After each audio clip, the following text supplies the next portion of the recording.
Hello, hi everyone. So, on June 1st of the 2020, so that is the government of India announced the minimum support price for the what Kharif crops. Minimum support price that we call what కనీసం మద్దతు ధర. So పంట వేయడానికి ముందే every season, so ఇప్పుడు June నుంచి September వరకు మనకి ఖరీఫ్ సీజన్, మనకు మామూలుగా అగ్రికల్చర్లో 3 సీజన్స్ ఉంటాయి. జూన్ నుంచి సెప్టెంబర్ వరకు ఉన్నదాన్ని మనం ఖరీఫ్ సీజన్ అని, మళ్ళీ అక్టోబర్ నుంచి ఆల్మోస్ట్ డిసెంబర్ వరకు ఉన్నదాన్ని, so October November December till జనవరి వరకు ఉన్నదాన్ని సో రబీ సీజన్ అని, సో సమ్మర్ సీజన్ అయితే మళ్ళీ ఫిబ్రవరి మార్చ్ ఏప్రిల్ మే ఈ 4 మంత్స్ ఉన్నాయో దాన్ని మనం జయాద్ సీజన్ అని చెప్తాం. జయాద్ అంటే summer season. So government of India అనేది మనకి ఈ ఏవైతే కనీస మద్దతు ధర ఉందో minimum support price only kharif and rabi క్రాప్స్కి మాత్రమే ఇస్తుంది, అన్ని క్రాప్స్కి ఇవ్వదు. అది కూడా కొన్ని లిమిటెడ్ క్రాప్స్కి, ఒక 23 క్రాప్స్కి, అది ఏ సీజన్స్కి, ఖరీఫ్ అండ్ రబీ సీజన్స్కి మాత్రమే ఇస్తుంది. సమ్మర్ సీజన్లో ఉండవు అనమాట. Kharif plus rabi season plus how many crops, 23 క్రాప్స్కి మాత్రమే ఈ మినిమం సపోర్ట్ ప్రైస్ అనేది ఇస్తుంటాయి అన్నమాట. ఈ June 1st of the 2020, so economic affairs chaired by the Honorable Prime Minister of Narendra Modi approved the increasing of the minimum support prices for the all mandated kharif crops for the marketing season of the 2021 అని మనకి announcement ఇవ్వడం జరిగింది. Right, చూద్దాం అసలు ఈ minimum support ప్రైస్ని ఎవరు decide చేస్తారు, ఎలా డిసైడ్ చేస్తారు అనేది, ఎలా క్యాలిక్యులేట్ చేస్తారని మనం చూద్దాం. సో ఇప్పుడు ఈ 2020 ఖరీఫ్ సీజన్కి అనేది హైయెస్ట్ ఇంక్రిమెంట్ అనేది, సో అబ్జల్యూట్ వాల్యూలో చూస్తే మనకి నైజర్ సీడ్కి పెంచారు. 755 రూపీస్ పర్ క్వింటల్ అనేది పెంచడం జరిగింది. So niger seed highest MSP అనేది పెంచడం జరిగింది దీనికి, 755 రూపీస్ పర్ క్వింటల్ దేనికి, నైజర్ సీడ్కి. సో అట్లాగే followed by the sesamum and followed by the urad and followed by the cotton, long staple కాటన్కి 275 per క్వింటాల్. సో వీటికి పెంచడం జరిగిందనమాట ఎక్కువ మొత్తంలో. ఎందుకు ఈ క్రాప్స్కి పెంచారు, మిగతా క్రాప్స్కి పెంచలేదంటే ఫార్మర్స్ అనే వాళ్ళు సేమ్ టైప్ ఆఫ్ ద క్రాప్స్ని కల్టివేట్ చేస్తున్నారు కాబట్టి, so crop differentiation or crop diversification ఉండడానికి కోసం ఇలా పెంచారనమాట. వీటికి పెంచితే ఇవి కూడా కల్టివేట్ చేస్తారు కదా, సో అప్పుడు క్రాప్ డైవర్సిఫికేషన్ జరుగుతుంది అని, సో వీటి కోసం పెంచడం జరిగింది. మరి ఎవరు డిసైడ్ చేస్తారు, దీన్ని ఎవరు క్యాలిక్యులేట్ చేస్తారని చూస్తే మనకి, సో 1965లోనే మనకు ఒక ఆర్గనైజేషన్ ఎస్టాబ్లిష్మెంట్ చేసాం. సో 1965లో ఎస్టాబ్లిష్మెంట్ చేసిన ఆర్గనైజేషన్ పేరు ఏంటిదంటే agriculture prices commission. Agricultural prices commission అనేది ఎస్టాబ్లిష్మెంట్ చేస్తాం 1965లో. అయితే 1985 ఇయర్స్కి వచ్చేసరికి ఏం చేస్తామంటే we modified the name of the agriculture prices commission into so commission for the agricultural cost and prices. So commission for the agricultural costs and prices అని name మార్చడం జరిగింది ఇప్పుడు 1985 నుంచి. సో 1965లో అయితే అగ్రికల్చర్ ప్రైజెస్ కమిషన్ అనేవాళ్ళం. సో 1985 నుంచి అయితే ఇప్పుడు 2020 వరకు ఈ పేరుతో పిలుస్తున్నాం, commission for the agriculture costs and prices. Right, so ఇది న్యూఢిల్లీలో ఉంది headquarter. So which is office attached to the minister of the so agricultures and farmer welfare కింద పనిచేస్తుంది. ఇది commission for the agriculture cost and prices, headquarter Delhi. Right, so పేరులోనే కనిపిస్తుంది మనకి commission for the అగ్రికల్చర్కి cost, ఎంత input cost అవుతుంది, సీడ్కి ఎంత ఖర్చు అవుతుంది, ఫెర్టిలైజర్కి ఎంత ఖర్చు అవుతుంది, పెస్టిసైడ్కి ఎంత ఖర్చు అవుతుంది, లేబర్కి ఎంత ఖర్చు అవుతుంది, అదంతా అగ్రికల్చర్ ఇన్పుట్స్ కాస్ట్ని మొత్తం క్యాలిక్యులేట్ చేస్తుంది. దాని ప్రకారంగా ఏం డిసైడ్ చేస్తుంది, ప్రైజెస్ని డిసైడ్ చేయడం జరుగుతుంది అనమాట. ఎవరు, సో ఈ commission, agriculture commission for the agriculture cost for the prices. So దీని కాంపోజిషన్ చూస్తే మొత్తం, సో దీంట్లో 5 మెంబర్స్ ఉంటారు. సో చైర్మన్ ఒకడు, ఆ తర్వాత member secretary, 1 member is official member from the government of India and 2 members from the non official అంటే farmers ఉంటారు అనమాట. ఇలా టోటల్గా 5 మెంబర్స్ ఉంటారు దీంట్లో. దీనికి ఇప్పుడు ప్రస్తుతం చైర్మన్ అయితే Vijay Praful Sharma. So Vijay Praful Sharma is the chairman of the so this organization commission for the agriculture cost and prices, CACP.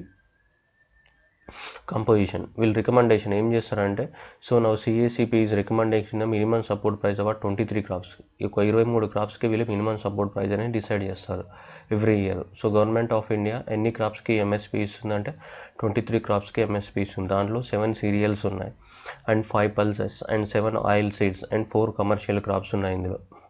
ఈ 7 సీరియల్స్ లోపల paddy, wheat, maize, sorghum, pearl, millet, barley, ragi ఉన్నాయి అండ్ 5 పల్సెస్ ఉన్నాయి, గ్రామ్ నట్, తూర్, ముంగు, రాద్దాల్, లెంటిల్. అండ్ ఆయిల్ సీడ్స్ అయితే groundnut, rapeseed, mustard, soybean ఇట్లాంటివి. And commercial crops అయితే copra, sugarcane, cotton and raw jute. ఇలా టోటల్గా 23 క్రాప్స్ అనేటివి ఎంఎస్పి మినిమం సపోర్ట్ ప్రైస్ అనేది డిసైడ్ చేయడం జరుగుతుంది. ఎవరు, commission for the agriculture cost and prices, 23, this is very important. 23 కాదు, వీళ్ళు ఏం చేస్తాం, ఇక్కడ రెడ్ మార్క్లో ఉంది, వీళ్ళు క్యాలిక్యులేట్ చేసి రికమెండ్ చేస్తారు. ఎవరికి రికమెండ్ చేస్తారు? గవర్నమెంట్ ఆఫ్ ఇండియాకి రికమెండ్ చేస్తారు. అప్పుడు that is the final decision is vested with the government of India. So government of India అనేది ఫైనల్ డిసిజన్, కానీ వీళ్ళు ఫైనల్ డిసిజన్ తీసుకోరు. వీళ్ళు ఏంటంటే జస్ట్ క్యాలిక్యులేషన్ చేస్తారు. క్యాలిక్యులేషన్ చేసి గవర్నమెంట్కి ఏమి ఇస్తారు? వీళ్ళు రికమెండేషన్స్ ఇస్తారు. రికమెండేషన్ గవర్నమెంట్ ఆఫ్ ఇండియాకి ఇచ్చినప్పుడు ఆ రికమెండేషన్ యాక్సెప్ట్ చేయొచ్చు, రిజెక్ట్ చేయొచ్చు, అది గవర్నమెంట్ ఆఫ్ ఇండియా ఇస్తాం. కాబట్టి the CACP will not decide, it will only recommend, it will calculate and only recommendation మాత్రమే ఇస్తుందన్నమాట. అది ఎగ్జామ్లో important question. It will decide అని ఇస్తాడు, it will never decides, it will recommends, just calculate and recommends. And దేనిపైన ఈ ఎంఎస్పిని decide చేస్తుంది మరి ఈ CACP అంటే, సో ఆ ఇయర్లో ఉన్నటువంటి డిమాండ్ అండ్ సప్లై కానీ, కాస్ట్ ఆఫ్ ప్రొడక్షన్ కానీ, so price trends in the market కానీ, బోత్ డొమెస్టిక్ అండ్ ఇంటర్నేషనల్ మార్కెట్లో ఉన్నటువంటి ప్రైజెస్ కానీ, ఇంటర్ క్రాప్ ప్రైస్ ప్యారిటీ అంటే రైస్కి వీటికి మధ్యన ఎంత తేడా ఉంది, సో మూంగ్ దాల్కి ఉరాద్ దాల్కి మధ్యన తేడా ఎంత ఉంది, అలా inter crop price parity.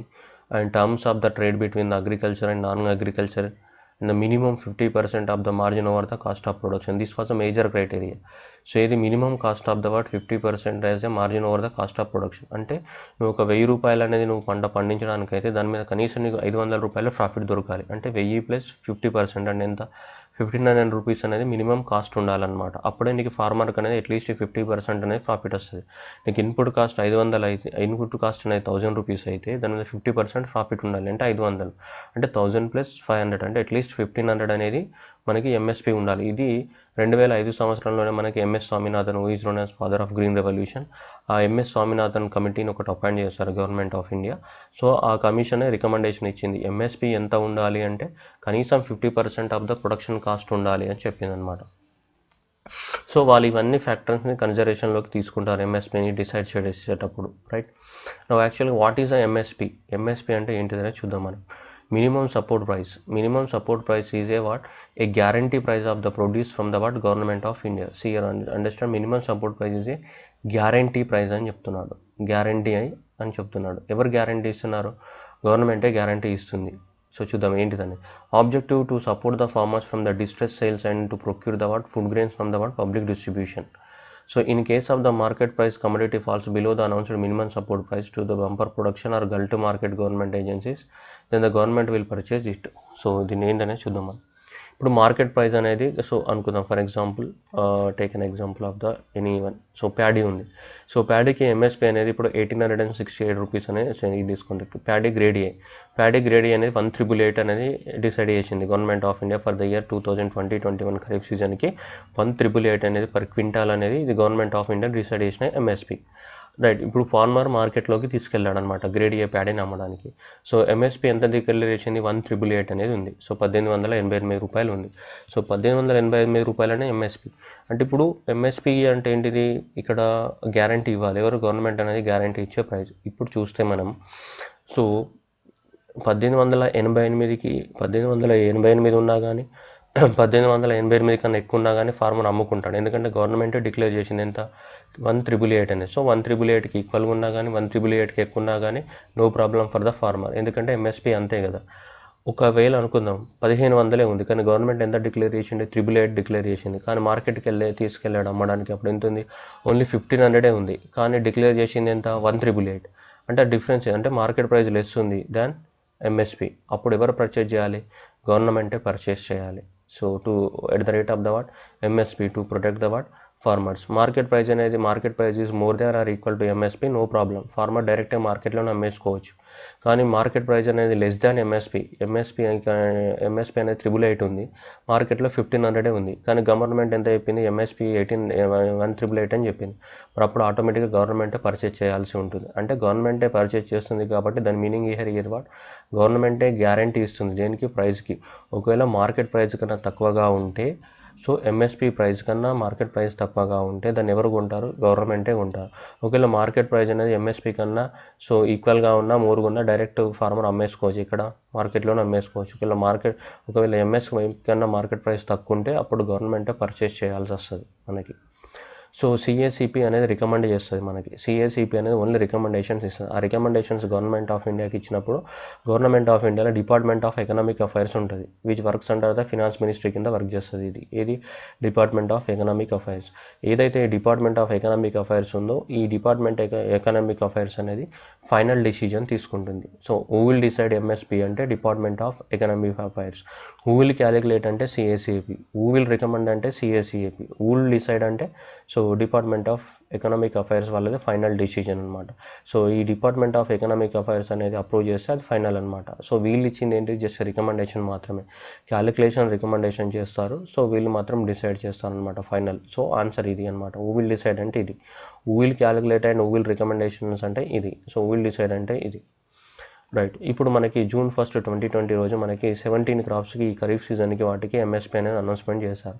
So ప్యాడీకి చూస్తే సో ఇది 1868 రూపీస్, ప్యాడీ గ్రేడ్ 18888కి, సో జవార్ హైబ్రిడ్ వెరైటీకి 2620, జవార్ 26C40, సో ఇది మడ్లదండి అండ్ బాజ్రా 2150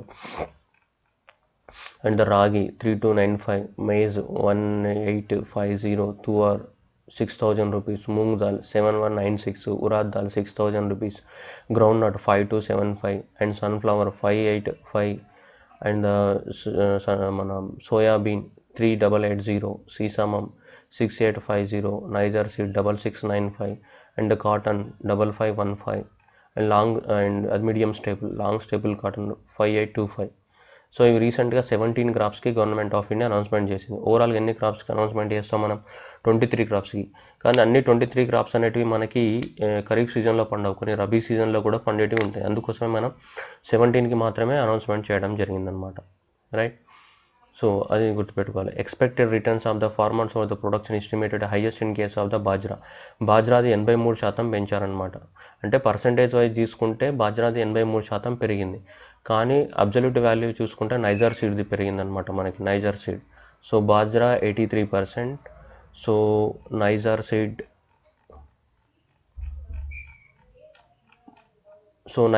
వచ్చేసి మనకి 426266 ఇంత పెరిగింది. అంటే ఇక్కడ అబ్జల్యూట్లో 755 రూపీస్ పర్ క్వింటాల్ అనేది పెరిగింది. ఏది నైజర్ సీడ్ అనేది 755 పెరిగింది, 755 per the what niger seed అనేది పెరిగింది. హైయెస్ట్ అబ్జల్యూట్ వాల్యూలో ఇంక్రిమెంట్ జరిగింది. కానీ నువ్వు పర్సంటేజ్ వైజ్ క్యాలిక్యులేట్ చేసుకుంటే అంటే లాస్ట్ ఇయర్ తోటి పర్సెంట్ వైజ్ క్యాలిక్యులేట్ చేసుకుంటే 83% పెరిగింది. దేనికి, బాజ్రాకి. సో బాజ్రాకి 83% అనేది పెరిగిందనమాట మనకి. ఇక్కడ నుంచి ఇక్కడ చూసుకుంటే 83% పెరిగింది బాజ్రాకి. అబ్జల్యూట్ వాల్యూలో తీసుకుంటే మాత్రం నైజర్ సీడ్కి పెరిగింది ఎంత, 755 rupees per the what quintal. ఇప్పుడు ఎన్నిటికి 17 క్రాప్స్కి అనౌన్స్మెంట్ చేశారు. ఇందులో వీట్ ఉందా, మామూలుగా ఇప్పుడు వీట్ లేదు ఇక్కడ వీట్ ఎక్కడైనా కనిపిస్తుందా, లేదు. కానీ వీట్ ఎందుకు లేదు అంటే వీట్ అనేది మనకి రబీ క్రాప్. సో ఓవరాల్గా మనకి 23 క్రాప్స్కి అనౌన్స్మెంట్ చేస్తారు జనరల్గా. కానీ ఇవి ఖరీఫ్ సీజన్ క్రాప్స్ కాబట్టి ఖరీఫ్లో పండించేటివి 17 ఉన్నాయి. మరి మిగతా 6 ఎప్పుడు వస్తాయి, అవి రబీ సీజన్కి. సో కాబట్టి సో ఎగ్జామ్ పర్పస్లో ఇది ఎవరు డిసైడ్ చేస్తారు, ఇక్కడ ఎంఎస్పి అంటే ఏంటిది, అది ఇది కొంచెం గుర్తుపెట్టుకోవాలి ఖచ్చితంగా.